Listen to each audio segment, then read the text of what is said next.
দেখুন, অনেকেই ভাবেন শেয়ার মার্কেটে অল্প টাকা ইনভেস্ট করে সেই টাকাকে ভালো একটা টাকাতে কনভার্ট করা যায় না। আসলে তো এটা ভুল ধারণা।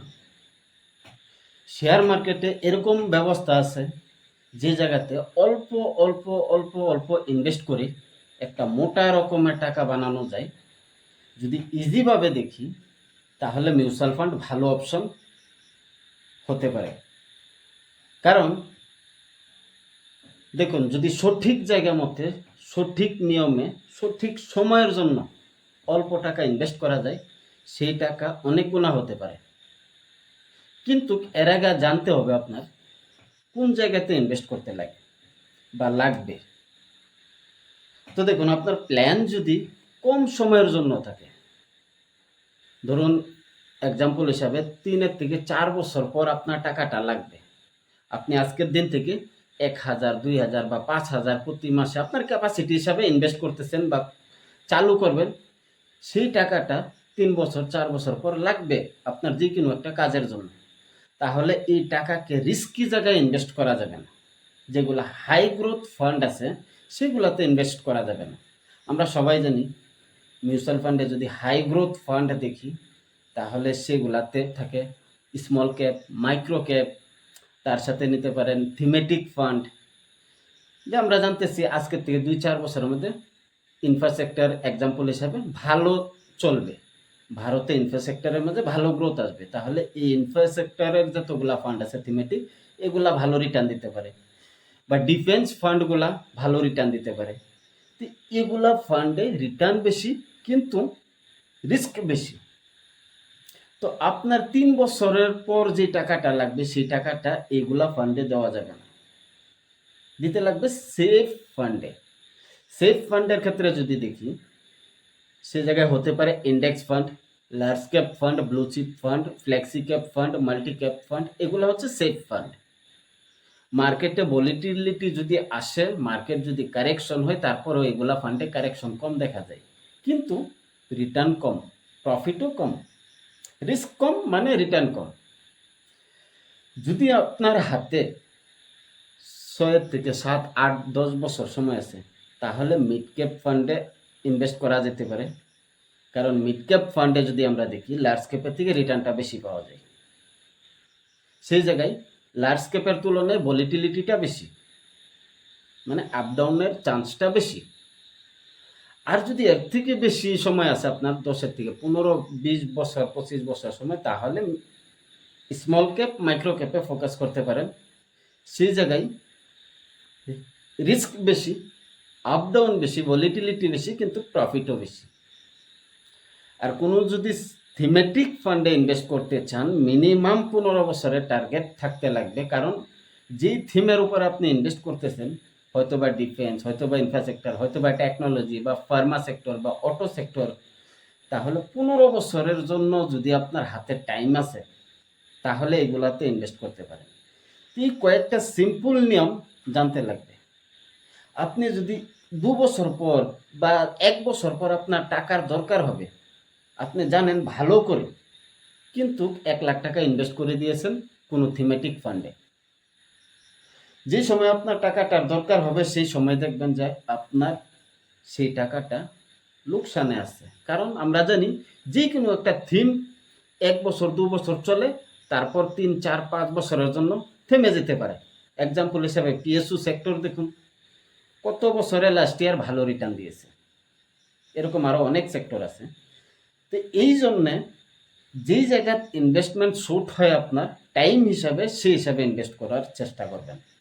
আশা করি কোন জায়গায় কত সময়ের জন্য ইনভেস্ট করবেন এই টপিকটা ক্লিয়ার হয়ে গেছে। এখন এই যে এই জায়গা দেখুন, আমি দেখাচ্ছি অল এএমসি সিলেক্ট করে নিয়েছি। এই জায়গায় অল ইকুইটি ফান্ড ১৫ বছরের সময় নিচ্ছি, টাইম ফ্রেমটা ১৫ বছর নিচ্ছি। এই জায়গায় এসআইপি অ্যামাউন্টটা ১,০০০ নিচ্ছি আমি। ১,০০০ নেওয়ার পর দেখুন, আজকের থেকে ১৫ বছর আগে যদি নিপন ইন্ডিয়া স্মল ক্যাপে ১,০০০ টাকা ইনভেস্ট করতেন, আজকের দিনে সেটার ভ্যালু হতো 12,90,674 রুপিস।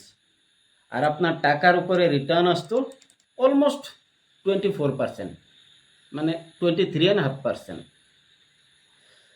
যদি SBI স্মল ক্যাপ ফান্ডে করতেন, স্টেট ব্যাংকের স্মল ক্যাপ ফান্ড হয়, এই ফান্ডে যদি 1,000 করে আজকের থেকে 15 বছর আগে করতেন, তাহলে 10,83,673 হয়ে যেত, 21%-এর বেশি রিটার্ন আসতো। এরকম হিসাবে যদি ধরুন আপনার ভাগ্য ভালো না, একদম খারাপ ফান্ডে ইনভেস্ট করে দিয়েছেন, নতুন কোনো ধরনের অ্যানালাইসিস বুঝেন না, ফান্ড কিভাবে সিলেকশন করা হয় এগুলো বুঝেন না, একদম খারাপ ফান্ডে ইনভেস্ট করে দিয়েছেন, HDFC flexi cap fund growth, এই ফান্ডে ইনভেস্ট করে দিয়েছেন 1,000 করে, আজকের থেকে 15 বছর আগে চালু করেছিলেন, তারপরও আজকে দেখুন 16.92% রিটার্ন আসতো। মানে আপনার 1,000 টাকার ইনভেস্টমেন্টটাকে আজকের দিনে 7,20,650 রুপিস হয়ে যেত। তো অল্প টাকাতেও অনেক বড় টাকা বানানো যায়, কিন্তু একটা সিস্টেম মতে করতে লাগবে। যদি আমি এই জায়গায় টাইমটাকে বাড়িয়ে নিই আর অল্প, তাহলে দেখুন আমি এখন 20 সিলেক্ট করে দিয়েছি।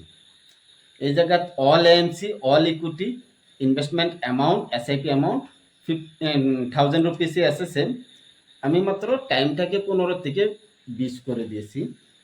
এখন দেখি এই জায়গায় দেখুন আজকের থেকে 20 ইয়ার আগে যদি আপনি 20 বছর আগে যদি 1,000 টাকা করে চালু করতেন,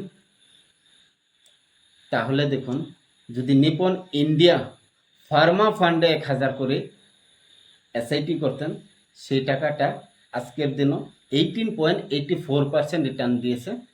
আর আপনার সেই 1,000 টাকা প্রতি মাসের ভ্যালুটা আজকের দিনও 21,12,966 রুপিস হয়ে গেছে। তারপর যদি আপনি Canara Robeco large and mid cap ফান্ডে করতেন 1,000 টাকা করে আজকের থেকে 20 বছর আগে, তাহলে সেটা ভ্যালু আজকের দিনও হতো 19,24,817 রুপিস। যদি আমরা একদম নিচের ফান্ডে গিয়ে দেখি যে আমরার মাঝে এত কোয়ালিটি নাই, ট্যালেন্ট নাই, বা অ্যানালিসিস করার ক্ষমতা নাই, যে কোনো ফান্ডে ইনভেস্ট করে দিয়েছি, যদি একদম খারাপ ফান্ডেও ইনভেস্ট করেছেন, একদম নিচে দেখুন বটমে কানাড়া রবকো ফ্লেক্সি ক্যাপ ফান্ড, সেই ফান্ডে ইনভেস্ট করে দিয়েছেন 1,000 করে আজকের থেকে 20 বছর আগে, তার ভ্যালু আজকের দিন 12,39,205 রুপিস। 14% রিটার্ন দিয়েছে, 14%-এর বেশি রিটার্ন দিয়েছে আপনার ইনভেস্টমেন্টের উপরে। তো এই ইনভেস্টমেন্টটাকে যদি আমি 20-র জায়গায় 30 করি, 35 ইয়ার করি, তাহলে আরও ভালো ফলাফল দেখাবে। আপনার এই 1,000 টাকার ভ্যালুকে 70 লাখ, 80 লাখ দেখাবে। তো ইনভেস্টমেন্টের ক্ষেত্রে আমার মতে সবথেকে বড় ইম্পর্টেন্ট হচ্ছে ভালো ফান্ড সিলেকশন করা, তারপরে ইনভেস্টমেন্টের সময়টা, কারণ যত সময় দেবেন সেই পরিমাণ কম্পাউন্ডিংয়ের বেনিফিট পাবেন। আর যারা ভাবেন বেশি টাকা আসলে হাতে তারপরে ইনভেস্ট করব, কোনো দিন যদি 2, 4, 5 লাখ টাকা চলে আসে কোনো জায়গা থেকে, তারপরে ইনভেস্ট করব, এই 99% মানুষের কাছে কোনো দিন এক্সট্রা টাকা থাকে না। যার মাসিক ইনকাম 10,000 তারও টানাটানি, যার 1 লাখ টাকা তারও টানাটানি। আমি দেখেছি অনেকগুলা সফটওয়্যার ইঞ্জিনিয়ার যারা 1.5 লাখ 2 লাখ টাকা প্রতি মাসে বেতন পায়, তারপরও মাসের শেষে তাদের টানাটানি। তো এক্সট্রা টাকা কোনোদিনও হবে না কারো কাছে। যত টাকা বেতন আছে আপনার, সেই টাকার থেকে ম্যানেজ করে যতটুক ক্যাপাসিটি হয় আপনার, 500 হয়েছে 500-এ ইনভেস্ট করেন, 1,000 হয়েছে 1,000 করেন, 5,000 হয়েছে 5,000 করেন, 10,000 হয়েছে 10,000 করেন। এরকম ক্যাপাসিটি নাই। 100 টাকা যদি আপনার কাছে থাকে মাসের শেষে অ্যারেঞ্জ করতে পারেন, সেই 100 টাকাই ইনভেস্ট করুন। অনেকগুলো মিউচুয়াল ফান্ড আছে যেগুলাতে প্রতি মাসে 100 রুপিস ইনভেস্ট করা যায়। শুরুয়াত করুন, স্টার্টিং করুন। একটা কথা মনে রাখবেন, মিউচুয়াল ফান্ডে কম টাকাও যদি লম্বা সময়ের জন্য ইনভেস্ট করা যায়, অনেক বড় হতে পারে, এইমাত্র আমরা দেখেছি। তো আশা করি যারা ভাবেন বড় টাকা আসলে ইনভেস্ট করব, আজকের থেকে শুরু করে দিন। কিন্তু স্পেশালি একটা কথা মনে রাখবেন, লোভে ইনভেস্ট করবেন না। আমাদের ভাষায় একটা কথা বলে, লোভে পাপ, পাপে মৃত্যু। তো লোভ করবেন না। ইনভেস্টমেন্ট করা হয় জ্ঞানের দ্বারা, ফলাফল দেয় সময়ের দ্বারা। তো জ্ঞান অর্জন করবেন অবশ্যই। আপনি যদি 100 টাকাও ইনভেস্ট করতেছেন, কারো কাছের থেকে শুনে দেখে এগুলা ইনভেস্টমেন্ট করবেন না। আমি অলরেডি বলে দিয়েছি কোন কোন টাইম ফ্রেমের জন্য কোন কোন ফান্ডগুলা সিলেকশন করতে হয়। সেই মতো আপনার কোন জায়গায় ইনভেস্ট করলে ভালো হবে সেটা দেখে নেবেন। আর চেষ্টা করবেন অল্প টাকায় যদি ইনভেস্ট করেন, লম্বা সময়ের জন্য করতে। মার্কেট উপরে গিয়েছে, টেনশন নেই, অটোমেটিক এসআইপি চালিয়ে যান। মার্কেট নিচে আসছে, টেনশন নেই, অটোমেটিক এসআইপি চালিয়ে যান। আপনার কোনো টেনশন নেওয়ার দরকার নেই। আপনার টাকাকে দেশের এক্সপার্টের দ্বারা ম্যানেজ করা হয়। ভালো এক্সপার্ট যারা আছে তারাই ম্যানেজ করে মিউচুয়াল ফান্ডে।